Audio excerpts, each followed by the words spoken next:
right. Hello. Oh, hello, and welcome to Echoes of Color with Jefferey Morrison. How's it going? All right. We're going to do another whip and chat here. Craftably's Midnight Warrior by Sarah Burrier. 20 inches by 28 inches round drill. 62 colors in total, including 2 ABs, which stands for Aurora Borealis. And they're an iridescent coated type of drill that sparkles a little brighter than that of regular drills. And 2 rhinestones, translucent, faceted tops with silver bottoms. All right, how's it going? Hopefully you're having a wonderful time. Oh, yeah, still working on this massive color block. Got a chunk of it done yesterday. Yeah, just forging on. All right, hopefully you're having a wonderful day. Hanging out, having a good time. Yeah, I'll just keep working on this color block and then we'll be rocking eventually.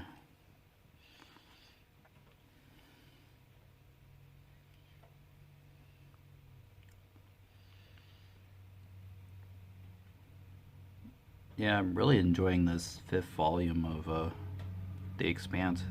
It's really... Nemesis games is really cool.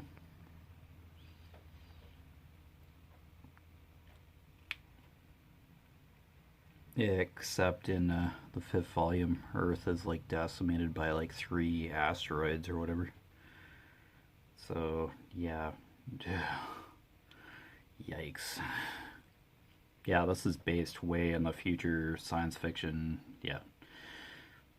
So, wow. Just think, one asteroid supposedly killed the dinosaurs, or one big asteroid, and the atmosphere was... the sun was choked off and all that. And the dust in the atmosphere. Oh, excuse me, made stuff really bad for the dinosaurs.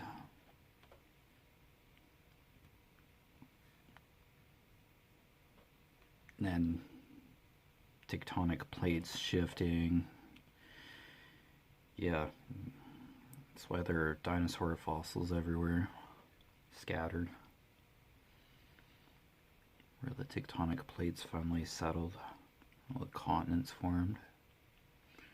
Oh boy, Earth just goes through a lot.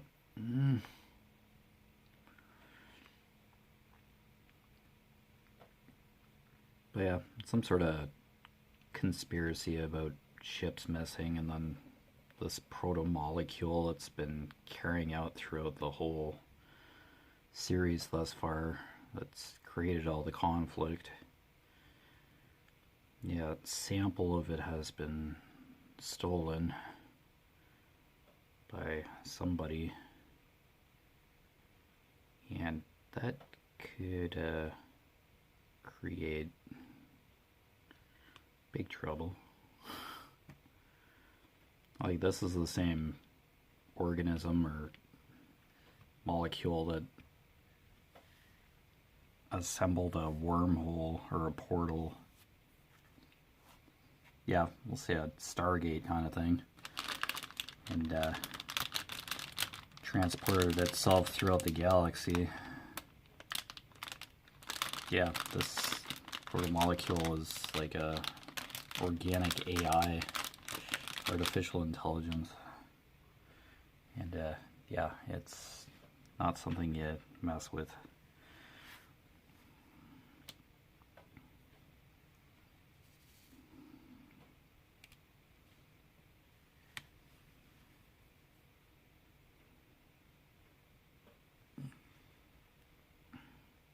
Basically, there's like a government structure and that's falling apart, or it's corrupted, and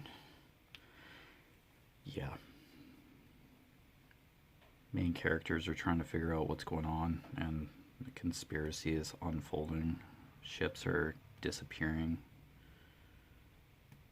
yeah, being repurposed or something. Yeah, 2 or 3 different issues going on, and yeah, we're talking like spaceships here, like space. And humans are colonizing to these new galaxies because of this opened up gate or whatever created by the protomolecule. So people are colonizing to new planets that are like similar to Earth and that, because yeah, space is infinite or vast, undiscovered. But in the future, it's yeah, people can just kind of travel in space easier at half decent speeds. So yeah, futuristic tech, a little more advanced than probably what we have. Yeah. And traveling through like a gate like that is just standard procedure at this point. So it's kind of like a comfortable kind of process. So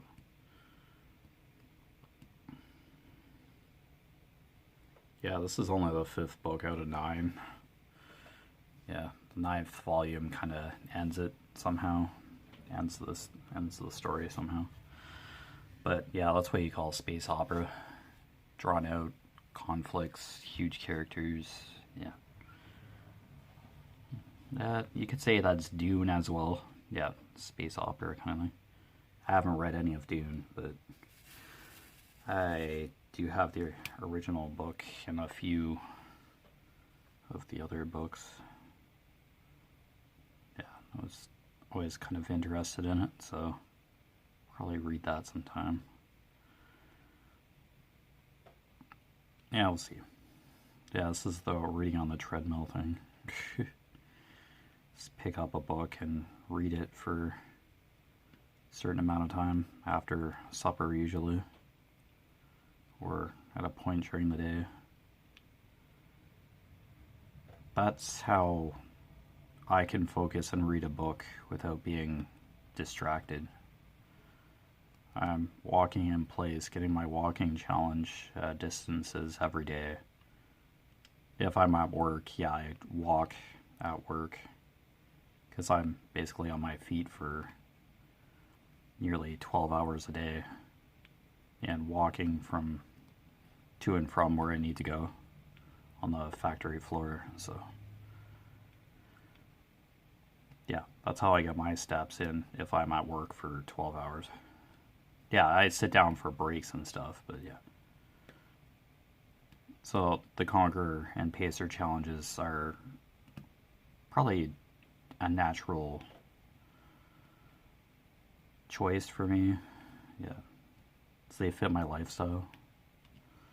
So, of course, I'm sitting doing diamond painting, but while one video is uploading or exporting from my editing software, I do laps around the studio here to get some steps in until the video exports to YouTube. And then, yeah, I upload to YouTube, and usually I turn music on and yeah, just turn YouTube music on and just diamond paint. So, and once I know the YouTube video is uploaded, I just delete the videos that are saved onto my phone, and yeah, just record another one. That's basically my recording process. I don't keep anything on my phone because of memory space. So that's the reason why I shifted to half-hour WIP and chats, and why they're so versatile, because of my work schedule. Yeah. And I can only do like record in certain parts of the day too, so yeah.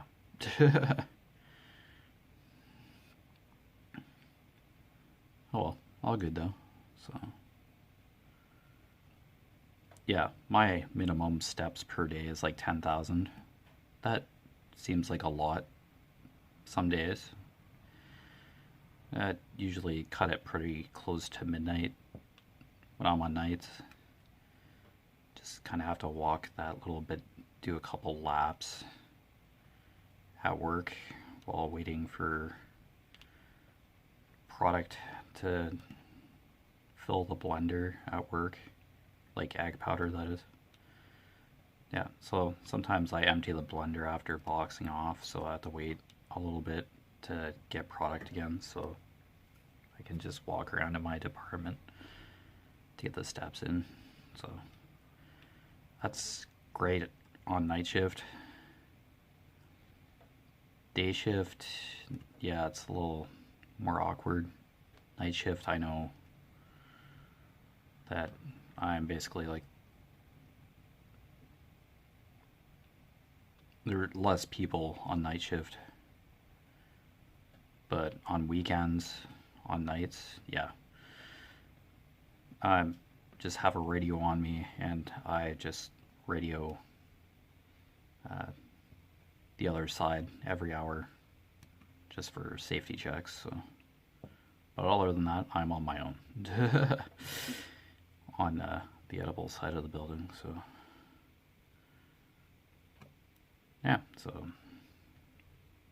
do a bit of boxing off, turn that off, do line checks, that kind of thing, and do a couple laps to get my steps in. Yeah. There are a couple days where I didn't make it to 10,000 steps, and yeah, I kind of had like a move streak going, like consistently getting 10,000 steps every day. Yeah, I kind of have a streak right now, but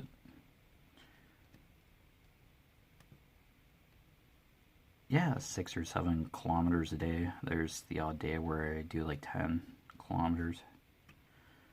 It's getting pretty close to like 20,000, so like 200% of my, like doubling my move goal. So yeah, there are days where I give it a little extra. Like I don't necessarily have to stop at 10,000 steps. Some days where I'm more ambitious than others, but I do go for the minimum 10,000 steps to get closer to finishing my challenges, my walking challenges, for sure. It just becomes habit. I just check the apps at the Conqueror and Pacer app at the end of the day, do my distance stuff, and then, yeah, shut my phone off, my iPhone off, and go to bed. So. Or when I get home from work, yeah. On nights, yeah, just shut my phone off, sleep for a few hours, and yeah, go to bed. So that's kind of my routine. I did talk about Conqueror and Pacer for an entire WIP and chat. I'll do that every once in a while, but yeah, very simple, straightforward stuff. But yeah, you don't have to do it if you don't want to, but yeah, just to kind of give an understanding of what I'm talking about when I read on the treadmill, what I'm doing exactly. So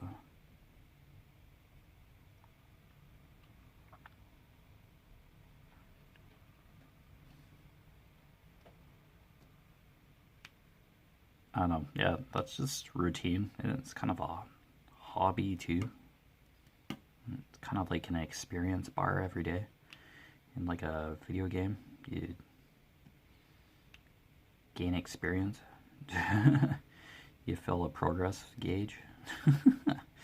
So I kind of think of it as a real life video game kind of thing. An experience bar or status gauge that you're filling. That's kind of what I say to my coworker. He's probably would never do one of these fitness challenges, but yeah, it's kind of interesting to him. I just mentioned it every while. I've shown him a couple of the medals, and he's like, "Oh wow, those look pretty sharp." But he's like, "Yeah, I never walk that much." He's more of a gamer. He has a PC and all that. So he plays video games, has a girlfriend, that kind of thing. I work and do these walking challenges and word search, drink coffee. Like, just totally different. Yeah, I mentioned I do have video game systems, but I kind of tapered off from that. I was kind of getting tendonitis. I do get flare-ups of tendonitis in my wrists, so kind of I did stream on Twitch a couple of years ago now, but yeah, that was it's little tendonitis flare-ups, and I'm surprised I don't get more flare-ups at work. Well, every once in a while my wrist gets sore from boxing off, but yeah. So when holding like a video game controller, maybe I grip too hard or something. I don't know, it's hard to say, but yeah. Tendonitis, it flares up. Went to the doctor because, yeah, the pain was bad one time, and like, yeah, you just strained your tendons in your hand. Just take it easy with your hand. Wear a brace or something for a couple days, and yeah, not much you can really do. Like, you can take Tylenol or something, which I'm not really big on drugs. I'll take Bockley's or something if I have to, because it's liquid. I can't do pills. Can't swallow pills, so yeah, I think I mentioned that not too long ago. So, oh yeah, I broke my leg. I had a prescription for liquid morphine for the pain, and I only ended up taking like one bottle's worth, like one prescription bottle worth. So yeah, that stuff can get pretty addictive, and if you have too much of that, you could die, I think. I think that was in a TV drama, 911, I think. Yeah, somebody was injected with a large amount of morphine, and I think they died for a couple minutes. But there's like a drug that counteracts the effects of morphine. It's kind of like a shot of adrenaline to your system to shock you back to life, kind of thing. Yeah, that was injected into his leg, or like thigh or whatever, and he woke up, came back to life shortly after. Yeah.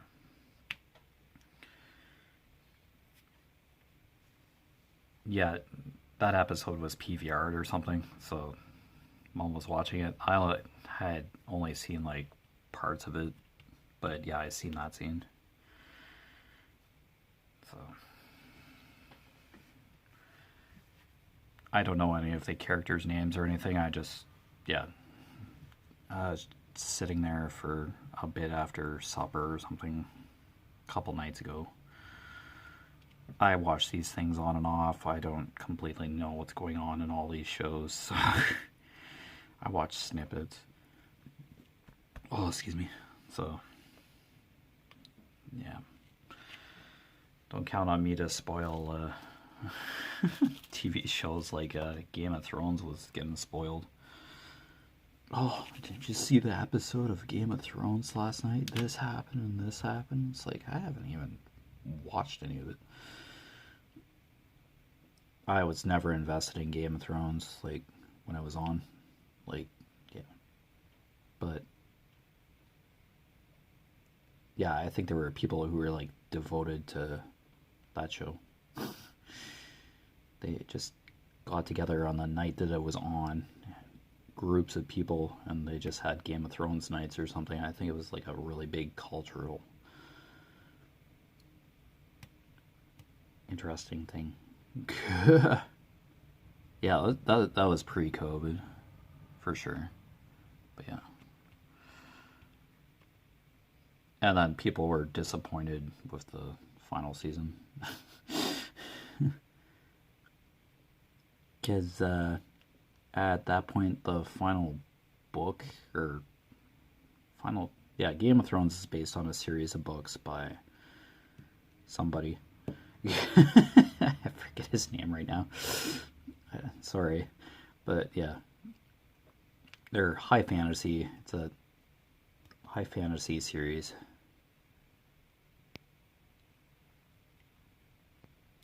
I think I'd know the author's name, but me with names is just blank out. But Adam Levine is the lead singer of Maroon 5. That's a memory test for me every day. It's just, if I can't remember Adam Levine's name, I'm having a bad memory day. Having a brain fog kind of day. So it's like, I think my dad asks me every now and then, or my mom, because I just kind of passively mention like some artists that I know. If I hear a song, it's like, oh, it's that Adam Levine guy. If it's like a Maroon 5 song, because it just has Maroon 5 on Stingray Music or whatever. It's a satellite station with Bell Satellite. Yeah, we just go to it because, yeah, watching the news flip is less and less favorable these days for my mom.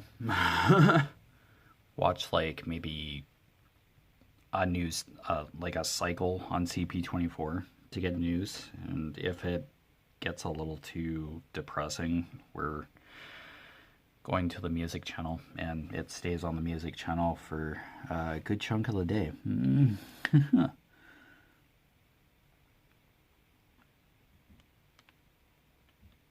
Then when my mom's not in the house, she's listening to audiobooks out here in the studio. When I'm on nights, she's usually out here. Like, Cat just hangs out in the house, as usual. When I'm like in bed, so she works out here for a few hours. Yeah, and yeah, just so I can sleep during night shift. Yeah, sleep pretty good number of hours just to be able to function overnight. I adjust pretty well from days to nights. Maybe like the first night shift in, yeah, I'm a little tired or whatever, but, or is it the first day shift back? I'm a little tired. Yeah. Yeah, it usually takes me a day to adjust back and forth, but it's not terrible by any means. I'm pretty used to it. It's still 12-hour shifts regardless for me, so that makes it easier. It's not as jarring. It's just when I'm at work, like the hours, 7 a.m. to 7 p.m. or 7 p.m. to 7 a.m. So yeah, I have one more week of nights and then I'm back to days. Yeah, short week. Yeah. So next weekend I'm working, so yeah, I just have Wednesday, Thursday off this coming week, so yep. Yeah, and the weeks just alternate. That's basically my work schedule. It's continental. Just gives the opposing pair of employees in my department weekends off as well, every other weekend. And the weekends that I'm off, the other crew's working, and then when the crew's off the other weekend, that's when I'm in. Yep, and my coworker that I paired off with in the rotation. Yeah, that's how that works. Yeah, and the opposing crew gets Wednesday, Thursdays off when they're not working the weekends, and I get Wednesdays, Thursdays off when the other crew's working the weekends. Does that make sense? I might have explained this before, but Yeah, it's good rotation. It gives you days off. But yeah.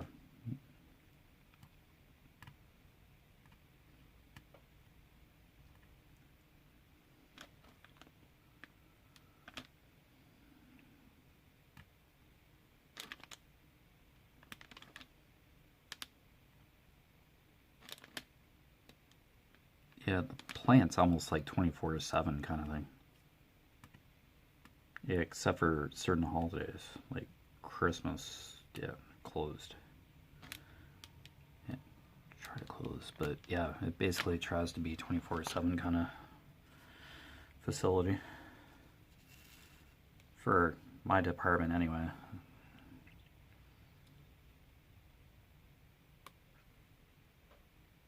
For some other departments, yeah, it's just Monday to Friday. 8-hour shifts for the other departments. But yeah, the inedible yellow dryer, the animal food side, yeah, the 12-hour shifts over there in the same kind of rotation. So the yellow dryers are almost constantly running to dry product. And then the rest of the departments are kind of supplemental and keeping the yellow dryers running. So they process the product in order, like pasteurize it, that kind of thing, the egg, in order to,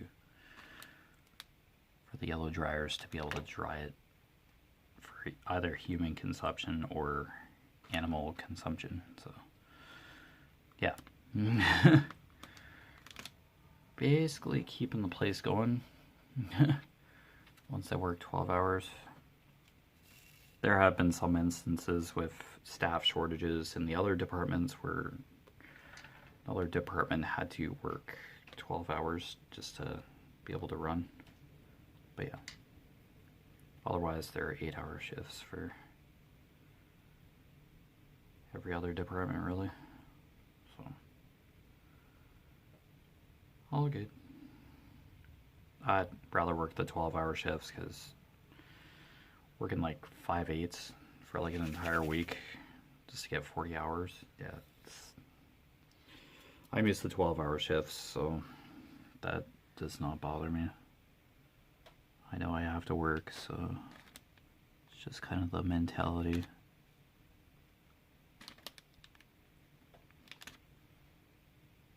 But yeah, it seems like a lot, but some days just like whiz right by. And then others, yeah, of course drag. But I'm there regardless.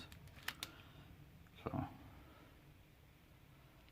usually I'm so busy that I don't realize it's, you don't look at the clock and you're busy, yeah, the time passes by pretty quick. But if you're looking at the clock and just groaning every couple hours, yeah, the day drags on. Makes sense. Most of the time I'm busy, yeah. I always usually find something to do.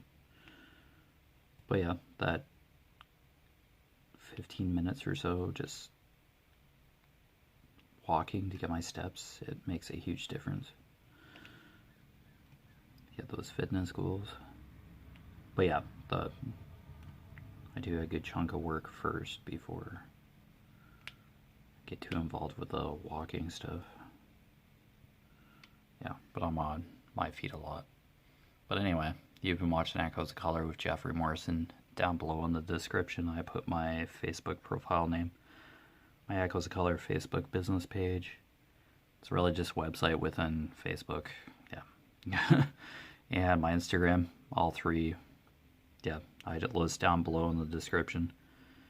Along with the walking challenge, Conqueror and Pacer. Conqueror being Lord of the Rings, 5-part. I'll be doing the Great Wall of China eventually. But yeah, this Lord of the Rings thing is a saga. Just keep hacking away at it every day. So I still have to get through Mordor to destroy the One Ring, but I'm still on the Eye of Sauron. 500 more kilometers, 500 something kilometers left. I don't know, I just keep hacking away at it. That's all you can do. But yeah. I'm not affiliated or partnered with Conqueror or Pacer. I've been talking about it a lot this weekend, but the main websites are there. I won't earn a commission or anything.